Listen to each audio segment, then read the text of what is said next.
Welcome to Dentology, the Business of Dentistry podcast. In this podcast, we delve into the non-clinical aspects of dentistry with inspirational guests from across the profession.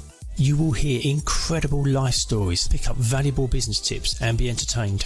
I'm Andy Acton and I'm joined by my co-host, Chris Drevens. Some people just describe themselves as in they describe themselves in a way which doesn't actually look like the achievements they've had. You know what I mean? Yeah.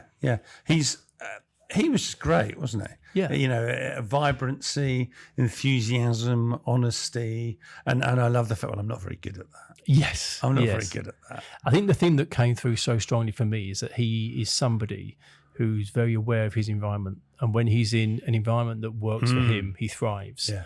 And when he's in an environment that doesn't suit him, it's a problem. And he has worked out over time the sort of places that work well for him, which probably doesn't come as a surprise that he then ended creating his own squat dental practice because that was an environment he could control and thrive. Yeah. But a really interesting guy. I thought it was a real interesting chat with him. Not conventional by a typical dentist measurement, but someone who's had a lot of success, has contributed a lot to the profession, and a really good heart. You know, the thing he did for Wheels on Wheels, which people will hear about, was remarkable. And a thoroughly nice guy. Absolutely. Thoroughly nice guy. Absolutely. No, it's brilliant. Really good. It was really good. Really, really good episode. So I think we're in for a good time today. I think it's going to be a cracker. I think it's going to be an absolute corker. So today, no pressure, Amit. No, we have Amit Patel joining us, and Amit graduated from the University of Liverpool back in 1997. He's a membership of the Faculty of Dental Surgeons at the Royal College of Surgeons in Edinburgh in 2000. 4-year training program in periodontics and implantology, guys. No, he's making you sound really good. We've got to build you up. Principal at the Birmingham Dental Specialists and president of the Association of Dental Implantology. Hello, Amit. How are you? You well? How are you? Yeah, thank you very much for inviting me to do the podcast. I'm really looking forward to it. I've heard so are we. We are as well, yes. And for people who are watching this on YouTube, you may not recognise Amit because his hair is not as long as it used to be, but we're going to come to that later. All will be explained. All will be no explained. extensions visible. No. So before we get... going back to your podcast, I've obviously listened to some of it and it's been, it's quite good watching the two of you banter. I watched, and actually I listened to Joe Lovett's one. That was very good.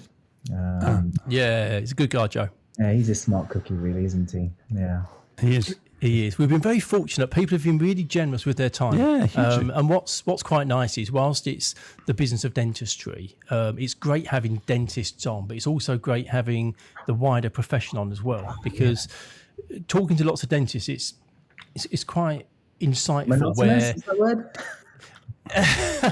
No, but very often it's dentists themselves that say we are only part of dentistry. And we don't talk about dentistry, do we? No. I mean, not clinical. That's not our bag. It's not our world at all. It's more important to talk about kind of people and the things that they've done. Yeah, exactly. Interesting people. That's what's more interesting. But before we get to you and your dental career, what do we need to know about your early years? Talk us through your childhood to give us some insights to the man you become today. Am I the man that I've become today? God, that's a good one, isn't it? It's a deep start, isn't it? It is a deep start. Yeah, actually, it's interesting because I'm 51 this year, and we had our school reunion 2 Saturdays ago. Because I'm from Northwest London, a place called Edgware, and down the road. Somehow we managed to get 60 of us to turn up in a place called Mill Hill near Edgware, and a pub. And it was so good, to see all the people that had, most of us left at 16, right? Only a few went on to do the A-level. And to see all the girls and the boys that we hadn't seen in years, it was great. And it was like, you hadn't left off, and it was, what was lovely was there was no competition about, what have you done and this, that, and the other. We never spoke about what we've done. It was as if we, left in 1989 and carried on talking about what school was like. Wow. Hilarious, So it was. So we can do that again next year, hopefully. And we had people come from New York and Japan and stuff like that. It was. That was So when I was living in Edgware, it was good, because I had a whole mix of friends. I lived in a very Jewish area, so I had a mix of Jewish friends and then friends from other religions and stuff like that. And it was really, really multicultural. It was really good. And I was going to say, I sense you really enjoyed your school years, because to go back to a reunion and literally pick up where you left off, and that not just be you, but obviously everybody else buying into that. It sounds like a happy place. You're right. Everybody, that's cool. It was just the coolest thing. And the fact that no one was posturing. The WhatsApp group, and we're all just talking about this. And the worst thing is, we're talking about some of the teachers and what they've been up to lately, and some of the inappropriate stuff they were getting up to at school. And it's like, oh God, there's no way, get up with that, get up, So it's a different world though, isn't it? It was a massively different world. I mean, I went to a normal state school, and, it was entertaining, and the stuff that, it was good fun. Yeah. So yeah, that was me as a kid. And, you get always asked these questions of, who influenced you in your childhood? Nothing did. I just went out and played, right? And did you do any sport, Amit? No. No sport at all. I was shit at sports. So it was, you give me a football, I don't know what to do with it. But yeah, so I'd be waiting there to be picked to play football. Even no. And I was always the last person, which is fine, right? It's not an issue. And even now, people ring me up, can you make up the team? I'm like, I am shit at the game. And then I will stand there, and I'm still the last one to get picked. So my girlfriend is very good at football, right? She used to play for Macclesfield when she was younger and stuff, and she's the athlete, 100-meter sprint, all that sort of stuff. And so we play five-a-side football, and she's like the captain of one side, and there's a bloke on the other one, the captain, and I'm still the last one. And she says, I suppose I have to pick you, and I'm like, yeah. Yeah, you're that kid. You're that kid that always gets picked last. I'm just really impressed. At 51, you're still playing five-a-side football. Not No. dying. I'm fucking. I'm really bad. They don't pass the ball. That's it. It's just, Oh, really? Is that what and if someone gives her a rough tackle, I'll be like, I'll take them on. Do you know what I mean? But it's like, oh, it's only a game. But no, I didn't play any sports. And, obviously me being Indian, I thought, oh, let's play cricket, because my dad watched it a lot and all this sort of rubbish. And so I tried to play. I was shit at that too. So there's a theme. There's a theme with sports here. Yeah, exactly. It was really funny because going back to the reunion, because in our yearbook, I managed to catch a ball, right, and caught someone out. And it was like put in the school book, like, Amit managed to catch. Oh, right. That was impressive. Yeah, that made the yearbook. Amit caught a ball. So sad, yeah. And it was really funny because actually, I know I'm going off on one, but there's one girl, a friend of mine, her name was Estelle, and she was like, I've still got your cricket jumper that you gave me. I'm like, did I really? I can't remember. It's like, oh yeah, I do remember giving it to you, because I never was going to go back to the spot. I'm like, take my jumper. I am wearing that piece of stupid woolly. She's still got your cricket jumper now. I know, but there's nothing there. But she says it's yeah. I didn't listen to what she was doing. Flip, 34 years ago. I know. It hasn't rotted. I'm surprised it hasn't rotted. Yeah, that's what I was thinking. Yeah. So yeah, school was good, and I had a good time.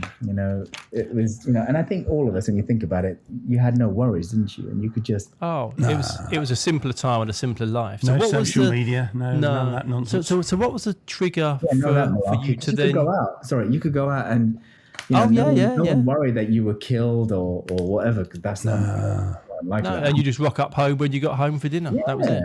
There were no mobile phones to send a WhatsApp or a text message. Exactly. Just out about living your life. Oh, no one took a picture of you and then post it. So what was the trigger from school to end up going to dental school? Was that your choice? Was it your first choice? Was it your mum and dad? Your mum and dad?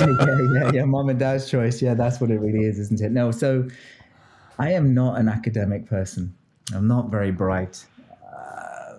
I was never in the top sets. Always an average sort of thing, and I would have left school at 16. So my really good friends went on to we're going to go into the A levels. So I said, all right, I'll do this. So my GCSEs were really bad. So I had 2 Bs, 5 Cs, 1 E, 1 N. An N is a near miss, right, from a fail. Right? An N? Yeah, I know. I didn't know they did an N. I suppose I didn't do GCSEs, but and then I must be like a U. So we did a U, which is I don't know why you bothered. Unclassified, yeah.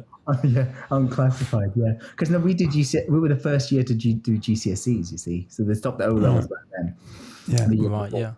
And so I wasn't very bright. And then I went to do my A levels, and literally, I was okay at sciences. And the school teacher said, "Look, you should do sciences, just in case." And I suppose they made the decision for me because they thought, I'm sure you'll want to be a dentist because you're Indian. You know what I mean? So, but nothing like racial stereotyping. No, I know, but it's worked out for the best, I suppose. But it was so when I went for my careers interview with the school teachers, they were sort of saying, "Well, you good with your hands?" I'm like, "Yeah," because I enjoyed design and technology and stuff. Playing around with wooden lathes and metal lathes, all that sort of stuff. That was good, and glue guns. And I said, yeah. They said, "Well, maybe you should become a dentist." I'm like, "Okay," and that was it, right? So, and then back then, if you remember, you had a book, right? And the book was, A to Z. You could, what was it? And actuary was the number one. And you'd be thinking, "What the hell's an actuarist?" Yeah. And then, and it was funny because I was talking to somebody about it recently. Each career they had an average salary of what they made. Do you remember that in the book? Yeah. And they weren't obviously what you'd never see that now. That was really interesting. You'd make a decision based on that. Anyway, so I became, I applied to do dentistry, and because I wasn't very committed or didn't know why I was doing it, I had like 3 interviews. One was at King's, and Sheffield. That was it. So King's and Sheffield, and the others I got turned down. But essentially, they all turned me down because They said, "Why do you need a dentist?" I said, "I don't know." So I never got the place. What a surprise! I know. So Kings didn't want you because you said, "I don't know." Can you believe that? So it was funny. Nothing better to do today. But the good thing is, I failed my A levels, which is even better. So I got what did I get this time? I got a CEN as well. So I didn't do well. And at that point, my mum and dad realized maybe the school wasn't good enough for me, and they took me out and my brother, who's a year below me. They took us both out, and then we went to a Cranmer College in Hendon, because my best friend, who's Japanese, his name is Yuki, so his mum and dad realized that school wasn't that good, so they took him out much earlier, and he went to that Cranmer school and then did really well, got his A levels and went off to Japan. Right. So I then did I resat my A levels, which is really annoying. Got 3 Bs, and essentially I went to Liverpool University. I got turned down by everywhere, really, because I was a resit student. And I went to Liverpool, and they said, "We assume you've got no." This is how short the interview was. They said, "We assume you've got no offers." And I'm like, "Yes." They said, "Would you like a place?" I said, "Yes, please." And they were like, "What offer would you like?" I said, "Like 3 E's." They're like, "That's not going to happen." And then I got a place, and I got the A levels, and then turned up at Liverpool. Really, it was. I love the fact it's almost a negotiation. Yeah, that's right. Yeah, yeah, exactly. But it was really bad because I'm a Londoner, right? And I thought, fuck, I want to live in London because my mates are still going to be there, and I was so upset, really. And it was funny. In retrospect, was going to Liverpool good for you? Was it a good dental school experience? Did it allow you some space to grow?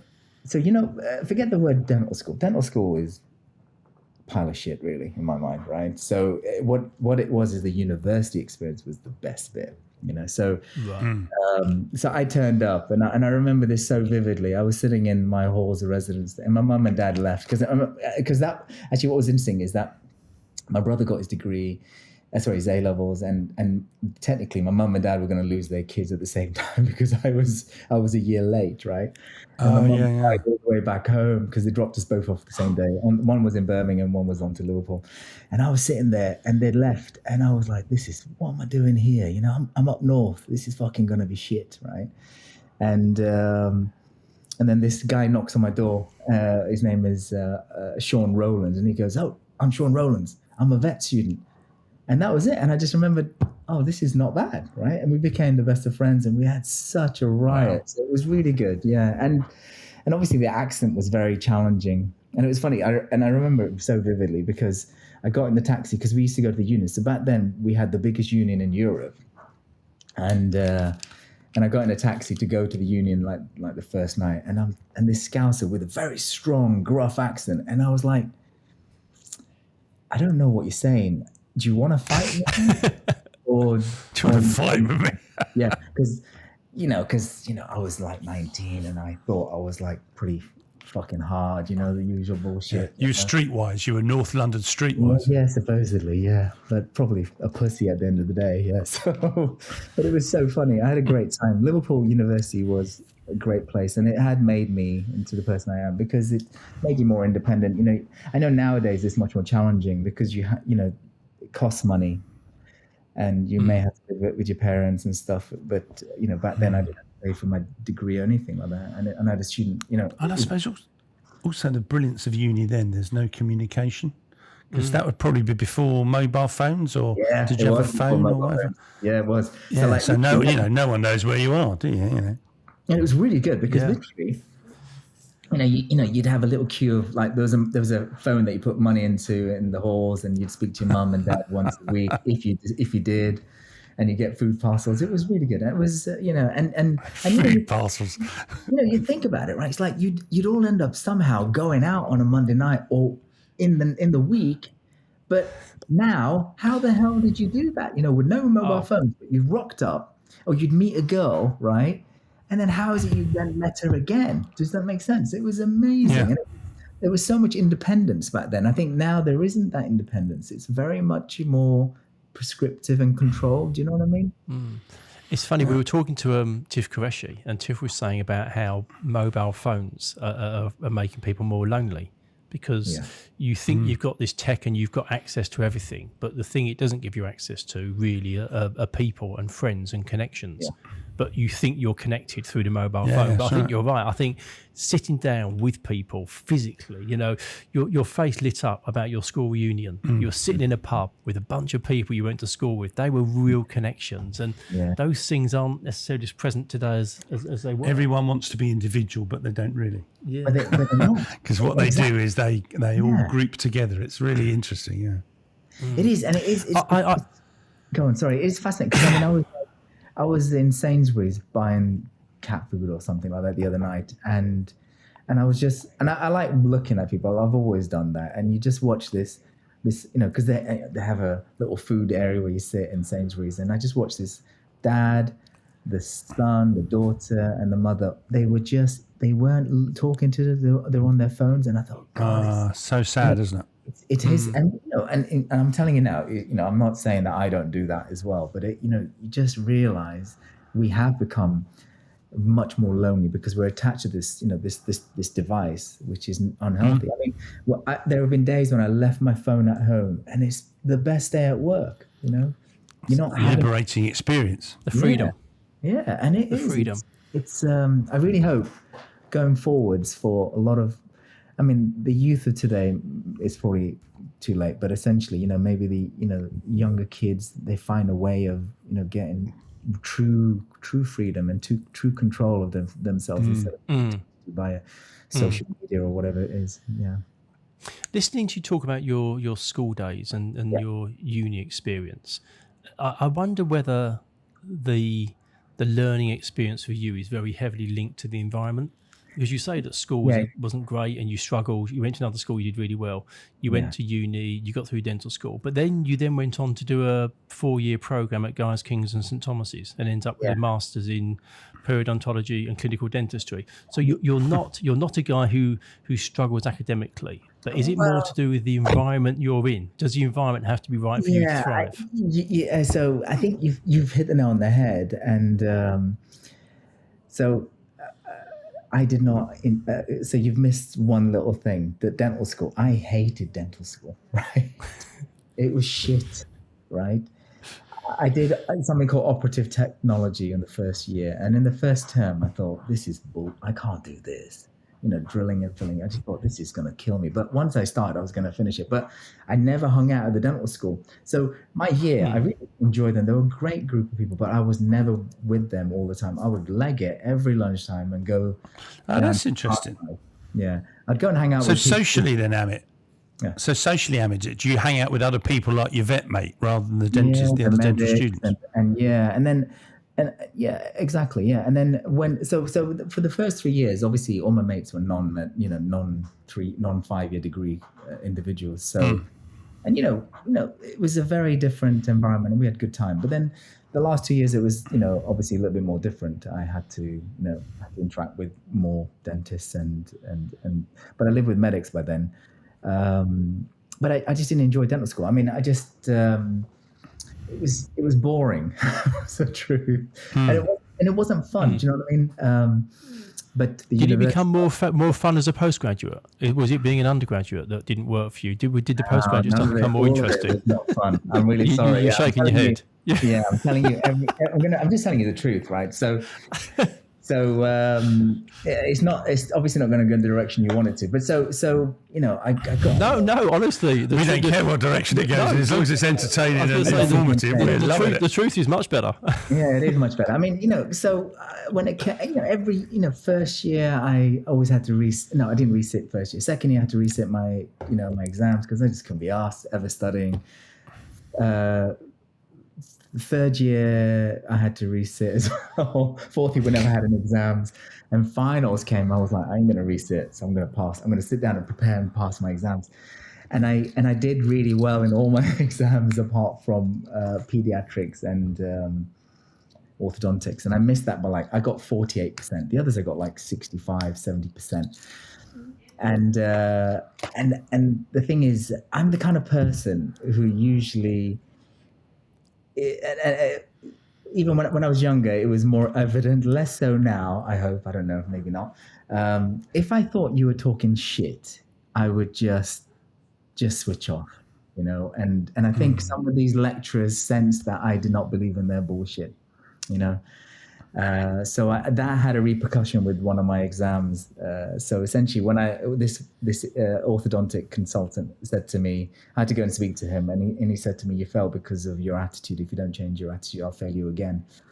So this is back there in those days when they could do that. So so back then he knocked my confidence. I then went and resat that one exam. I was the only one to ever fail that exam in the history of Liverpool. So that's fine. Is there a plaque in your honour somewhere? Somewhere. I'm sure there is. Yeah. So or should we say a blue plaque? Yeah. A blue plaque. See what I did there? Very good. So then I passed it. I became a house officer and all that sort of stuff. And early on, actually in fourth year, it was fourth year. We were at a hospital called Walton, and we turned up for a week, and it was like, these we were in a theatre and they were cutting someone's head and neck open and all this sort of stuff. I'm going, what the hell are you doing? And I said, are you just dentists? No, we're dentists and medics. And that was really cool. And they sensed that I had some enthusiasm about that, and they kept dragging me up at lunchtime to fix fractured jaws, and I would be doing zygomas and all this sort of stuff. It was really cool.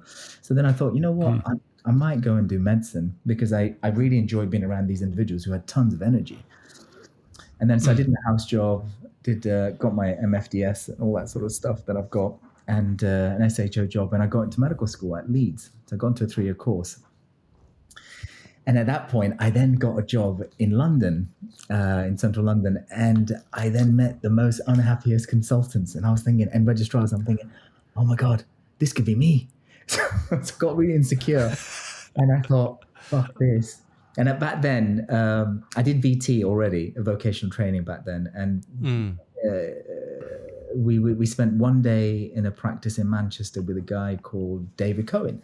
He's an endodontist, and he was just so enthusiastic about doing root canal treatments, and I just really enjoyed it. I thought, right, okay, let me keep in touch with him. Went out for dinner with him. And he brought a periodontist along with him that he worked with, and he was saying, yeah, you could do endo as a specialty. And then the other guy says, are you good with a scalpel? I said, yeah, I'm all right. He goes, well, then do perio. And that was it. There was no other decision, right? That's what happened. Wow. And so I gave up. I deferred medicine for 1 year. I applied to do perio at Guy's in St. Thomas's, because that was a 4-year course and it was quite cheap back then. My interview, what do you think the interview went like? What do you think? based on the previous one, Was it quick? it probably didn't last that long. No, it was shit. Is the truth. Yeah, they were like, "So why do you want to be a peridontist?"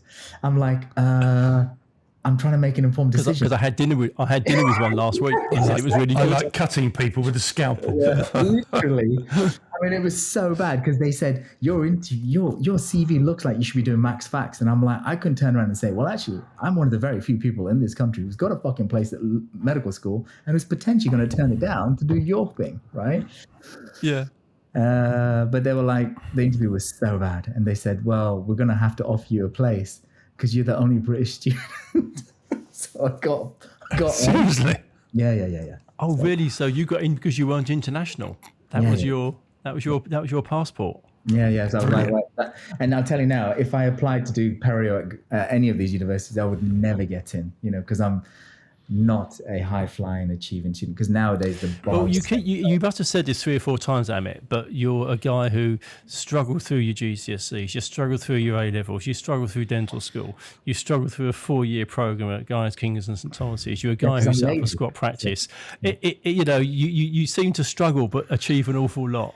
Oh, I think I plod along. That's what I say. You know what you're doing? I'm plodding along. Yeah. I think you strike me as somebody, going back to that school thing, I think the environment matters to you. I think if you have people around you with energy and you get inspired, you do well. Yeah. If it's not, you switch off quickly. Completely, because I get bored. Because the thing is, you can see they're just not into it. And shit, And it's like when I was 16, I would have left school and joined the army or become a builder or plumber. I would have been quite content doing those, But yeah, so. And I suppose people might turn around and say, well, he might not have been a good periodontist. But actually, what I have learned over time is that I love talking to patients, having fun with them, just taking the mickey. And it's like a much easier environment, And also, because of the way I work, the patient and dentists who refer to me, it's really interesting. Some dentists will say, I don't think I'll refer you to him because you won't like him. So that's really good, Yeah. And they'll refer that patient to another dentist who might be much more professional or whatever the word is. It's a better relationship though, isn't it? Yeah. But you now control your environment because you set up Birmingham Dental Specialists. So you've got your specialist referral practice in Birmingham.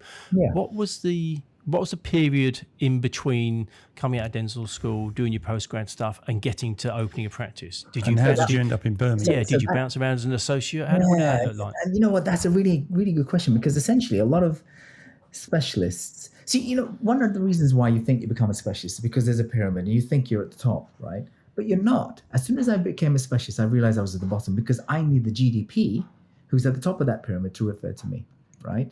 And I think a lot of specialists forget that. Until they've gone into, once they run their own business and sort of stuff. And I learned that, and I used to work all over the country and in London.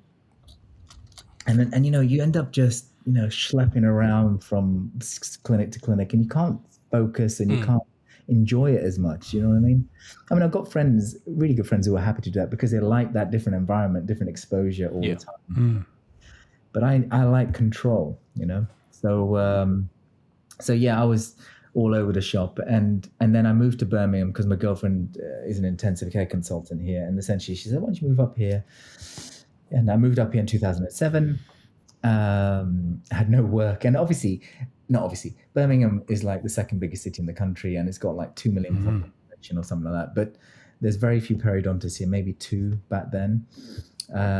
So I rocked up, and it's a very heavily NHS orientated city. So, and the university is very good. It takes a lot of referrals and does a lot of treatment. So it was more of a challenge to start a squat here. But luckily, Ian Chappell, who's a mentor of mine, offered me a job in Birmingham because he found out I was here. So that was good, just working 1 day a week there as an associate specialist. Did you feel there was a need that you had to set up your own squat if you wanted to do what you did because there wasn't the environment in Birmingham? So what happened was I was working, when I moved to Birmingham, so I was working with Prof. Chappell 1 day a week. I worked for a guy called Jason Buglass, and he had a practice up in Shropshire, which is a really beautiful part of the world, in Shrewsbury, and then Stafford, and then one in Birmingham city centre. So I was now travelling between these three areas. Yeah. And, to beat the motorway traffic to get to Shrewsbury and to Stafford, I used to leave the house at 7 and just to get there for 9, you know what I mean? And I just, after a certain time, I thought, you know what, I can't do that. So 10 years ago, I just thought, you know what, let's start this little squat. It was just, if you look where I am now, I'm in the city centre at the back, hidden away. It was a dental practice, and it never has any walk-in trade, right? So it's never been a successful business ever here. But as a referral practice, it's worked quite well because you have to come to see. So we rarely get patients coming off the street. And, people might Google us or whatever it is, but it's always a referral base, So we've got about 180 referring dentists in total. Oh, wow. Yeah. So it's not bad. I mean, not saying every single one refers, maybe. No. Consistently. It's a good old pool to fish in, though, isn't it? Yeah. And, and we're not even touched it. I mean, I might get less than 60 continuously referred to me, which is lovely. They come all the way from Ludlow, Hereford.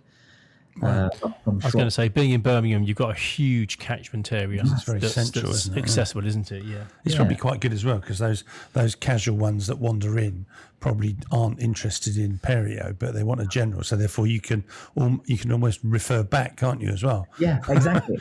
and that's been really helpful now, especially with the way the NHS has gone. Because we get loads of dentists ringing up saying I can't get to see my dentist. So now I'll be like, say, you know what? How's about you go and see my colleague in this part of the world? And it works. I appreciate that, because I think, it's so kind that they refer to me, which is lovely, and they want me to try to treat their patients. I think that's really generous and kind, really. You're such a. I mean, how long have we've known you? Not very long, but what comes across is you're a real people person. All right, that's great. You're a relationship person, communication person, and that's what's important to you. And whether it be patients or whether it be the dentists that you respect in the role that they have in what you do. Yeah. And obviously, I think your cheekiness to a certain degree in some of those in some of those situations with your exams. But I think it's that personal bit that's coming through to me big time. But I think as a specialist that really matters, because quite understandably, you get some general practitioners who are concerned about referring their patients away from their practice and how they're going to be treated. What's that relationship going to look like outside of their practice and their control? So having a trusted third party that they can refer to, but the way you approach relationships means that the referring dentist will feel very comfortable with them sending them to you. And it's interesting, you also have dentists who say, I just don't think this patient's going to work for you. Yeah, and I love that because they obviously know me, right? Yeah, and then they are choosing who they want to refer, because they're and one thing that I have learned is because when you're younger you're stupid and you think you're the best thing since sliced bread and shit like that. But I've had patients who've come in and you think you can do better than the other dentist, and it's like, well, that's such fucking arrogance, and then you make a mistake and it goes worse than what someone's done before you. And nowadays, more and more, I say to my patients, look, I'm not good enough to treat you. If someone irritates me in the slightest, and I know it's going to, not go in the right direction, and they have unreasonable expectations, I will turn around and say, look, I ain't good enough for you. And then that just flummoxes them. Do you know what I mean? Yeah. It's a very powerful thing. It's hilarious. Yes. And for someone that has repeatedly said, I've skimmed it and I just sneaked in and I got in on this, I was the only UK student and they were all international. You have raised yourself to the dizzy heights of, you created a squat, you've got your own dental practice, and you also lecture internationally on your subject, which is an amazing thing to do. Specifically on the lecturing side of things, what are the differences that you've observed being international to dentistry outside the UK to inside the UK? Are we quite standard in how we approach dentistry? Are we ahead of the pack? Are we behind? Where would you say we sit based on your international experience? Okay, honestly, I think the UK is really, really behind in dentistry. It's shocking, right? So before I became the president of the ADI, you would never catch me go to any dental meeting in the UK, right?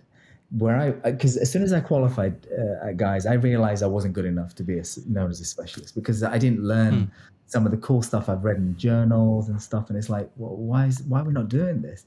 And I think the reason for that is the NHS limits what can be achieved, within that setting, because they might turn around and say, well, where's the evidence for this? But actually, when you look at this, they want to look at meta-analysis and all this sort of stuff.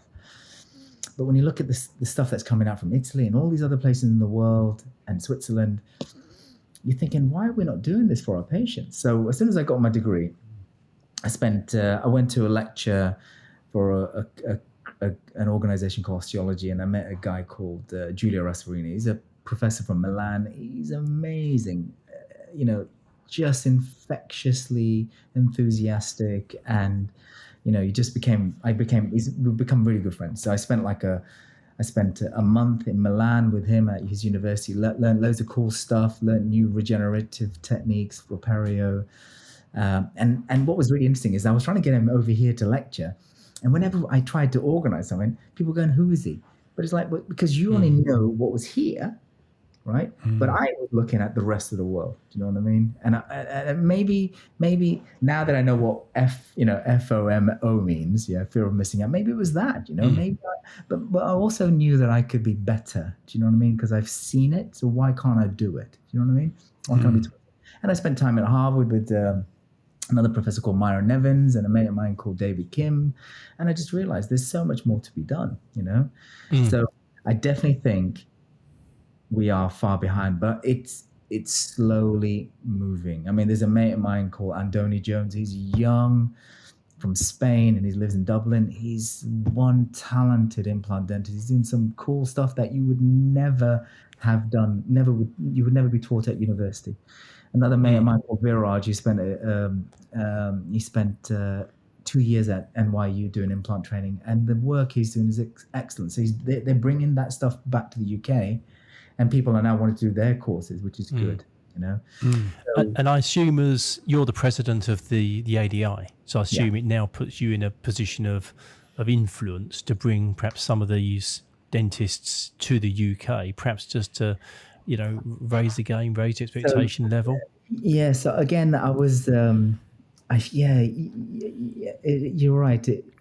I am in a very fortunate position, and I could do that. So we had a conference in May at the ICC in Birmingham, and fortunately, because I've been lucky enough to lecture abroad and learn some cool stuff from some of the best people in the world, I just rang my mates up and I said, oh, listen, do you want to come and lecture at this conference? They were like, yeah, no problem.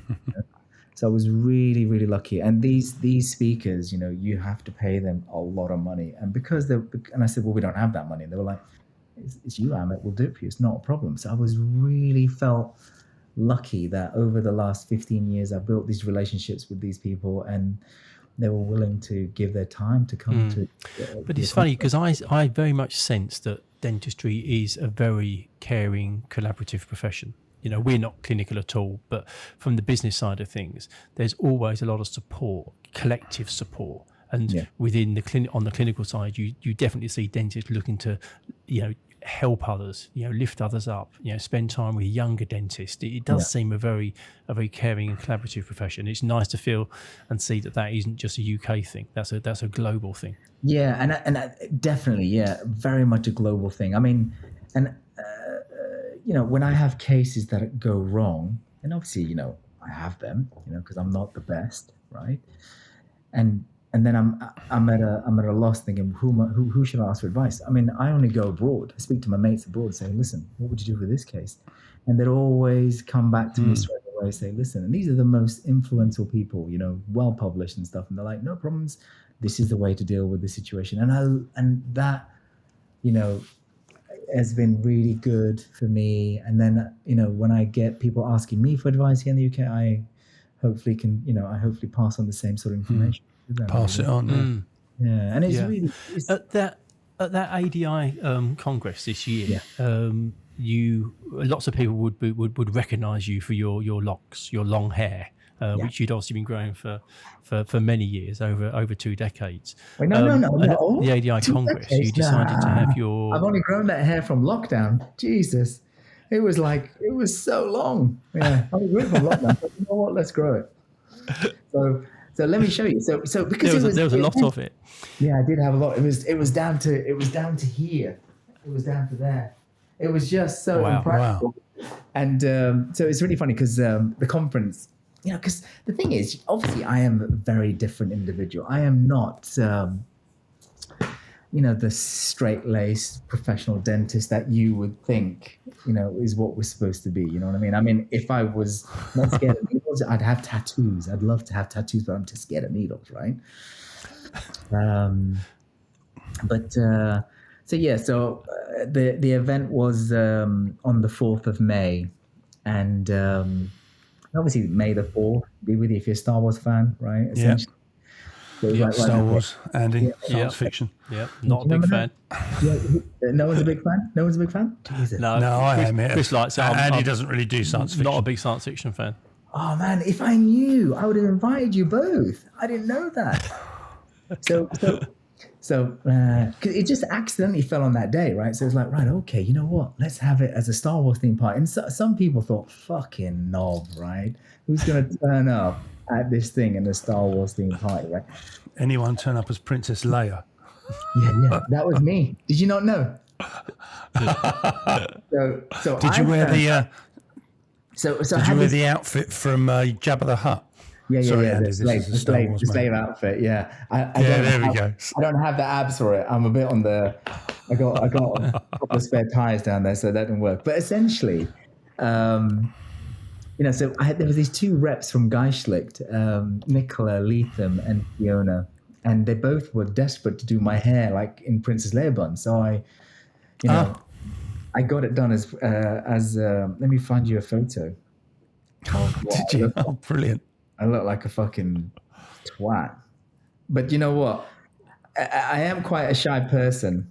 But you hide it very well. Yeah, but not that night. Yeah, but I was committed. And it took them like 20 minutes to do this hair. It was so tight. And it was like, how the hell do girls walk around with all these pins and shit in their hair? I was just like, So where's the photo?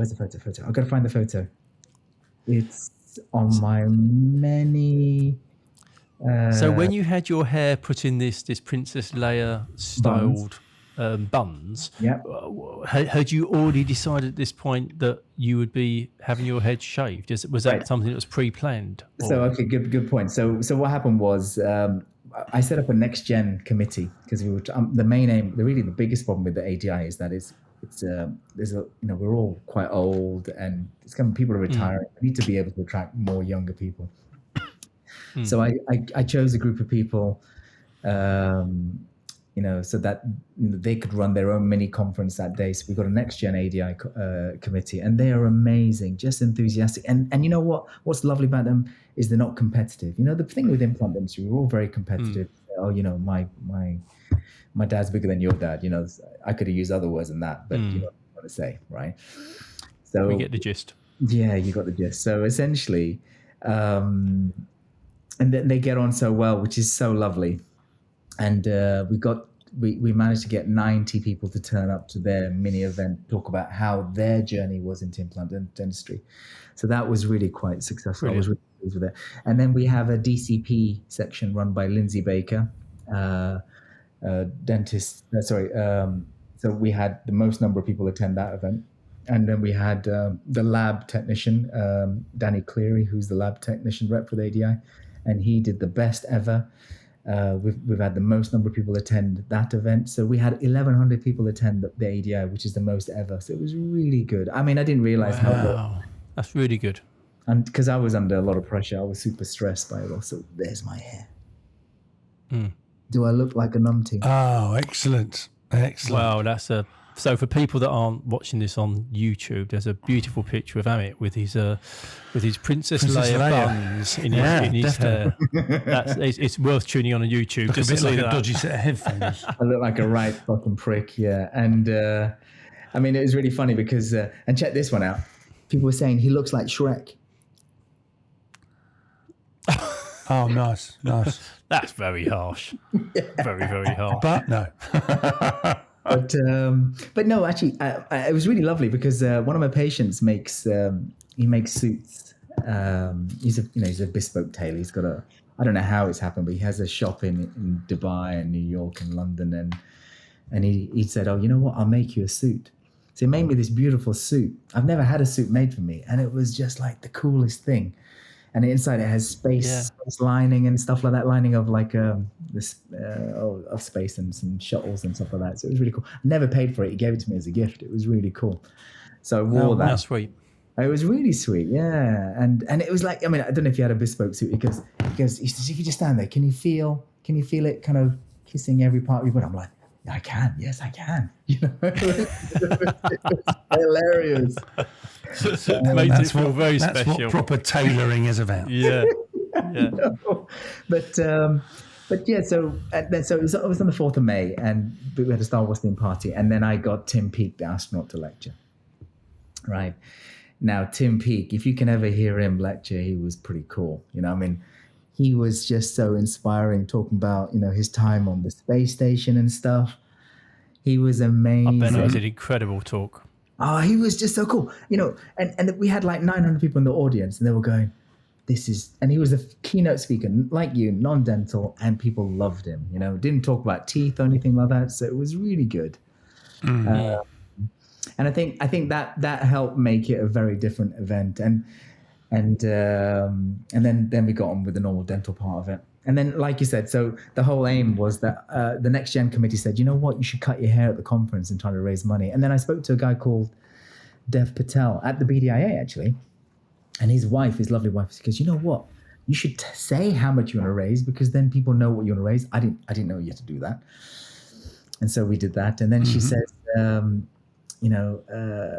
also set a GoFundMe page, which I didn't really know how to do. So that was really lovely. So we then raised money. The hair went to a wig charity, the Little Princess Trust. So we made 2 wigs from that. Yeah. And then the money we raised went to Shaz Memon's Wells on Wheels charity, which is Wells on Wheels, yeah, an amazing charity, and it was amazing. Yeah. And you're being very modest, but you were saying that you've already raised over £21,000. So we were only trying to raise 10. We raised 21, but check out this. So the three highest bidders. So we had one guy put £2,500 in, another one put in 2, and actually we had a few dentists put in 2. And the rest were like 500. It was really generous. You know, it was so kind that people would put in money in. I know they were drunk, but it was nice, you know. It helps. It's all about timing. It helps. The 3 guys that got to cut my hair were these guys. And so I bought the scissors. And then that wig went off to kids charity. Then I gave them a pair of clippers, and they took the guard off, right? And they made me look like that. Oh, nice. Now, Nice. That's classy. I know. Yeah, and that dude is at the back, slick. That dude at the back, his name is Phil McCauley. He's lovely. He's got practice in Bournemouth, and his wife is Kaylee. And he got up and says, I can't let Amit walk around like that. So he came and started tidying me up. Yeah, that looks like some weird old haircut, that one. Yeah, I know. Sure. I was bald. Brilliant. Literally 9 weeks ago today, I had no hair. And it was like early May. Normally you think it's hot, but it was freezing. And I was like, is that what people feel like? So, but what a remarkable thing to do. And it also, going back to that kind of the spirit of dentistry in terms of the generosity of people. You know, you put people in the room for a good cause, and something incredible comes happens. out. Yeah, and rain's really hard when it hits your head. That was the thing. Yeah, well, really hard. the heat. I tell you, when I was walking one Saturday, I was like, "Oh, my head's burning. What is wrong with this?" Because when you got hair, it's not an issue. And it was like, right, but it was about it.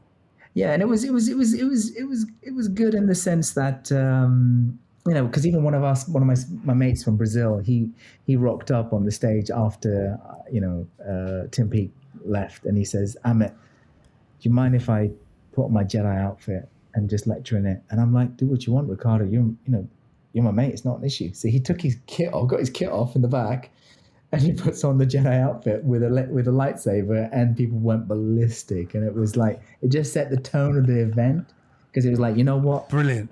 We are serious. We have high-powered clinicians here, but I don't need to be. I don't need to pretend to be super professional, because I know what I'm. It can be fun as well. They truly let their hair down. Yeah. They exactly. They did let their hair down, and it was, and I think.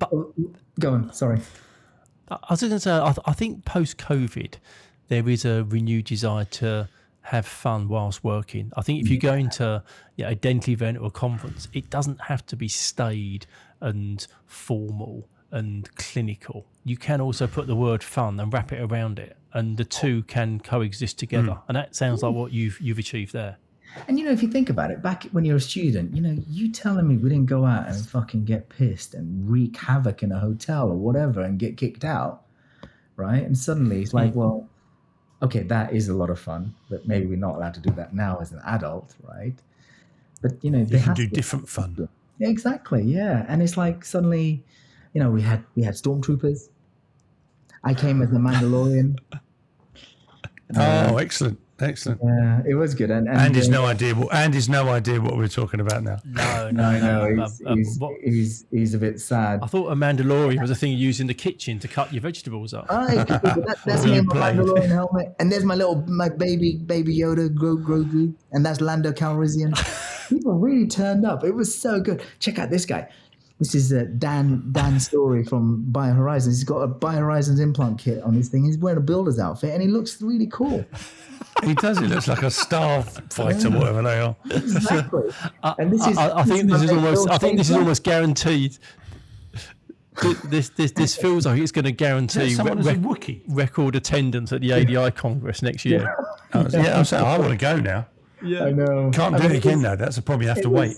It was a laugh. I mean, check this out. Then the next day there was 3 baldies lecturing.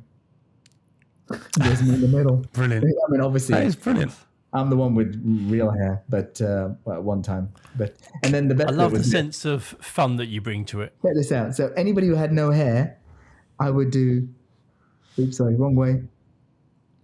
I would do that to them. To help them out. Yeah, just aid them.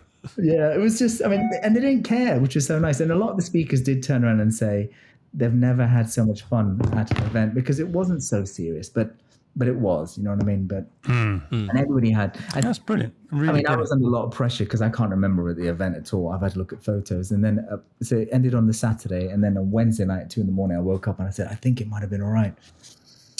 Yeah, but the thing is, this feeds back to the thing we've said a couple of times already.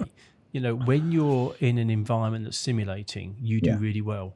Yeah. So it almost feels like you've now kind of injected some of that into the ADI that says, if we make it fun and simulating, people are going to learn and enjoy it. They're going to retain the information, and they're going to want to come back.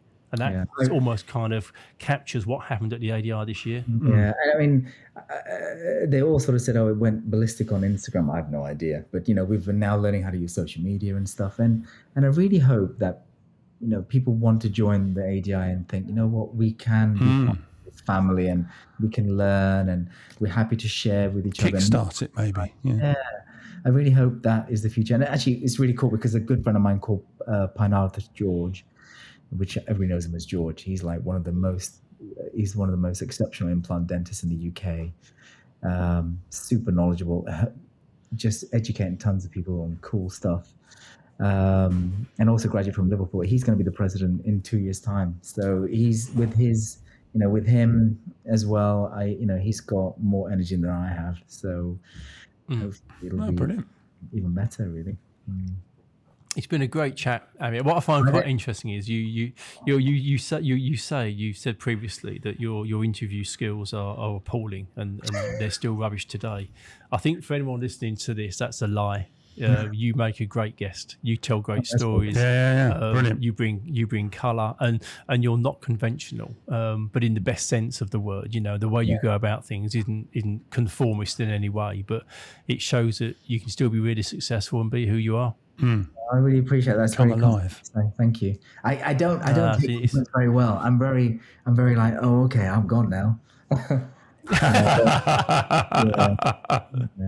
Well, let's move on from that quickly. Let's move on from that quickly, because we always finish by asking our guests. While you blush, we'll continue with another question. We always ask our guests the same two questions at the end, and the first question for you is that if you could be a fly on a wall in a situation, when would that be, and who would be there? So what did Joe Lovett say? Did he say he wanted to be when the Colonel was making the very famous KFC? I think it was the KFC. I think he wanted to know the spices that went into KFC. That just came to my mind then. I'm like, oh, but you know what? That'd be really cool. The Coca-Cola man. But what I find remarkable about that is you can go back to the beginning of the universe and you could see, how the planet started. There's all these incredible events through history, and Joe wants to know what spices are in his KFC. I love that. I love that was a thing. Given it shows the importance of KFC in that Joe's moment. life. That's what Joe wanted. It's a good question. I mean, there's loads of things I'd love to listen to, professionally, of what's going on, because find out what people think about me, really. But it's a really good question. I went to Hiroshima once, right? And I've always thought about it, because there was obviously they dropped the bomb there in World War II, and it's really interesting. So there's a museum there, and you can see there's a letter written by, the president of the USA. It was Winston and Stalin, right? And they've all signed it. They're saying, oh, you know what? We can't bomb Kyoto. We can't bomb these cities, but this is the ones that we're going to look at bombing, right? And so I would probably like to be a fly on the wall in that room when they're both, and all three of them thinking, you know what? We know what this is going to do. We'll choose this city to bomb. I know it's a bit morbid, but I would see their faces and the way they. That's an interesting one, though, isn't it? Yeah, it's a very big decision, because you're right. There would have to have been a positive decision taken. What would to choose that what were city? The factors involved? Yeah, and that city will be forever known. Yeah, and they knew what the consequences are going to be, because I remember vividly again reading this letter, going, these guys knew what was going to happen. So they said, Kyoto has a historic, whatever the word is, it has some sort of history for humanity, so we can't destroy that. We'll destroy the shit out of this. I mean, it's a bit morbid, but I would love to see the look on his. I mean, it was interesting, even when you saw that film, that Winston film, where he was begging for the Americans to send planes, and they were like, we can send him via Canada, but you have to take him by a horse. And I would love to, like, the shot in that scene is like, he was heartbroken, but I'd like to know what happened there. They're heavyweight decisions, aren't they? That they made. Yeah, definitely. So we'll see if we can lighten the mood somewhat now. And our follow-up question. The Colonel might feature. So the follow-up question is: if you could meet somebody, if you were given the opportunity to sit down and have a glass of wine, a beer, or a coffee with somebody, who would you like to meet? Hitler. Yes. Yeah, that's a good question.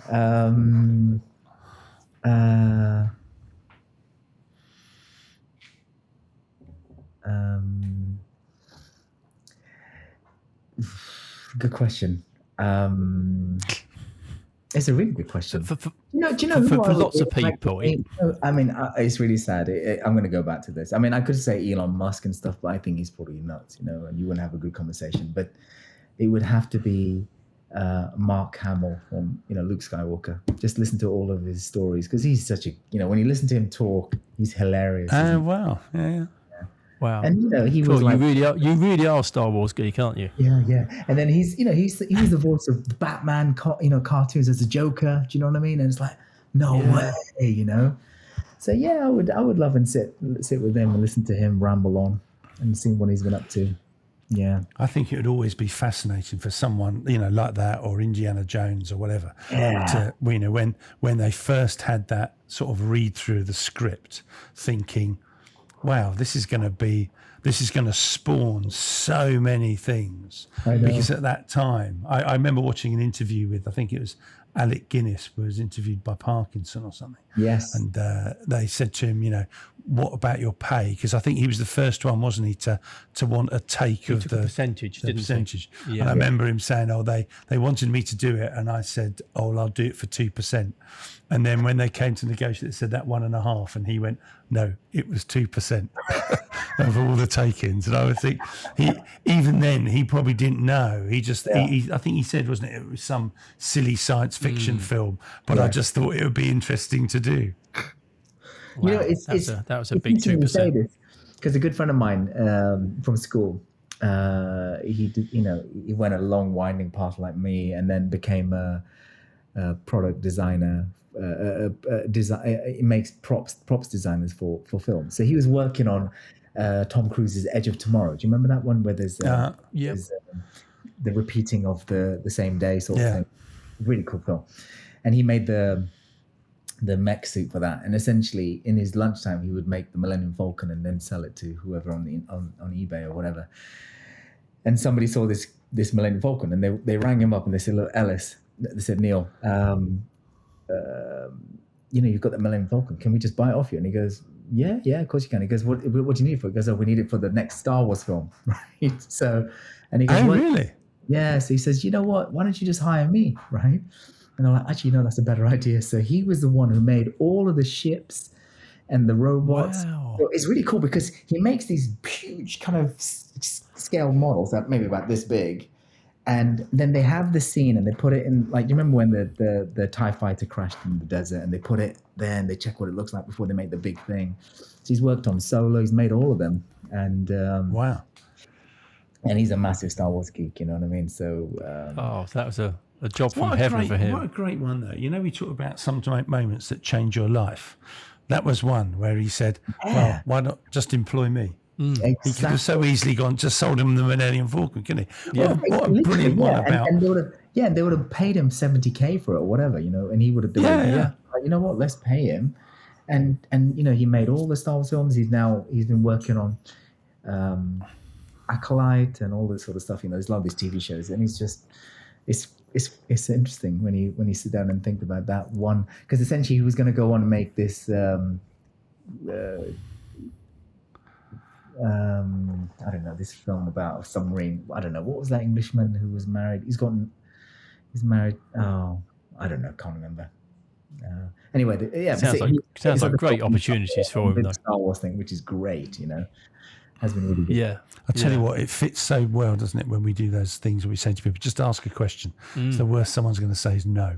Yeah, you know, but it's the truth, isn't it? I mean, you know, when you're a kid, you're like, I don't want to ask her out because she might say no, right?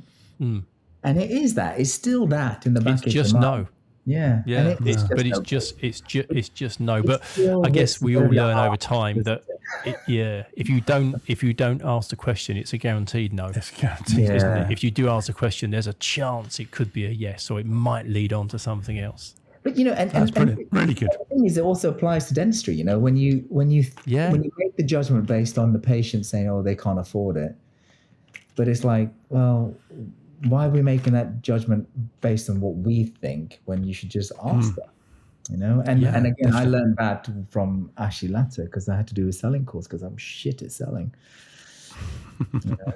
So that's true. Look at that. There's something else that you're terrible at, but have gone on to be very successful at. Yeah. Well, Amit, we appreciate your time today. It's been really great. fabulous. Your really stories are great. I think the way you've weaved it through is lovely. Lots of people find it like therapy. They kind of jump on our couch for an hour and they sort of run through their stories of their life, and it's good for us. It's good for us. I think you've got a lovely story. Yeah, it's brilliant. It's been a very enjoyable time. Very enjoyable time. Well, it was. Thank you very much to meet you at the BDIA earlier this year. It was nice to. Yes, and we'll definitely try and get up to the next ADI as well. It'd be lovely to see what you curate as an event. Well, let's see. Yeah, fabulous. I wish I'd invited you. I completely forgot. My brain wasn't working. No, not at all. No, not at all. There's lots to come. There's lots to come. Yeah, exactly. Thanks very much. Yourself, Amit. Keep well. Take care. Cheers. If I don't see you, have a lovely summer. Take care. Bye-bye. Yeah, you too. Cheers man. Keep well. Thank you for listening to this episode of Dentology, where we discuss the business of dentistry. If you like what you heard, please do subscribe where you found this episode. That would be amazing. And also follow us on Instagram.